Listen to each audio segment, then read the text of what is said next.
Ngayon, narito ako upang pag-usapan ng isang napakakaraniwang, ngunit napakakawili-wili at mahalagang paksa ng diabetic neuropathy. Ang diabetes kasama ang hypertension ay isang napakakaraniwang hindi nakakahawang sakit na nakakaapekto sa malaking populasyon sa buong mundo.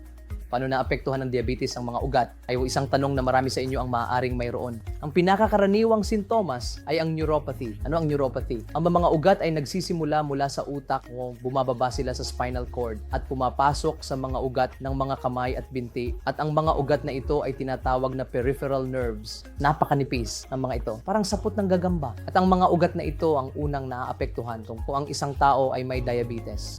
Kaya paano ko ito matutukoy?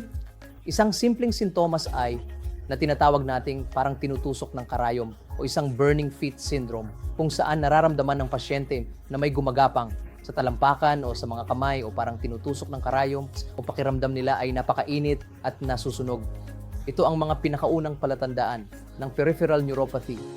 Marami sa inyo ang magugulat na malaman na ang peripheral neuropathy ng diabetes ay maaaring mauna ng 2 hanggang 3 taon bago ang simula ng diabetes. Kaya ito ay nagiging babala at maaaring magsabi sa atin na may posibilidad tayong magkaroon ng diabetes sa hinaharap. Ano ang maaaring mga advanced na sintomas? Sa malulubhang kaso, maaari silang mawalan ng kalamnan. Marami kaming nakikitang mga tao na lumalapit sa amin at sinasabi na nawalan sila ng volume sa kanilang mga kamay at binti. Pakiramdam nila na ang mga kalamnan ay parang, alam mo, na naglaho.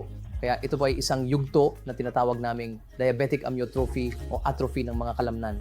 Susunod, maaari silang makaranas ng matinding sakit at parang may mga karayom at maaaring matumba dahil sa kawalan ng balanse sa paglalakad. At pagkatapos ay napagtanto nila na sila ay nadadapa at natutumba dahil sa kahinaan ng mga binti. Sa napakalubhang mga kaso, pagkatapos ng pinsala sa binti, biglang napagtanto ng pasyente na dumudugo ang binti, ngunit ito ay ganap na walang sakit. Ang sugat ay magiging sapat na malaki. Ngunit wala silang nararamdamang sakit at yun ang dahilan kung bakit hindi nila napagtatanto na sila ay nasugatan sa binti.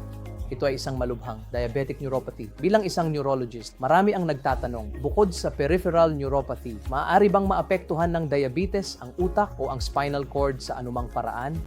Ang sagot ay oo. Ang diabetes, kung hindi makontrol, ay maaaring magdulot ng panganib sa brain attacks o stroke, tulad ng hindi makontrol na diabetes na maaaring humantong sa atake sa puso o myocardial infarction.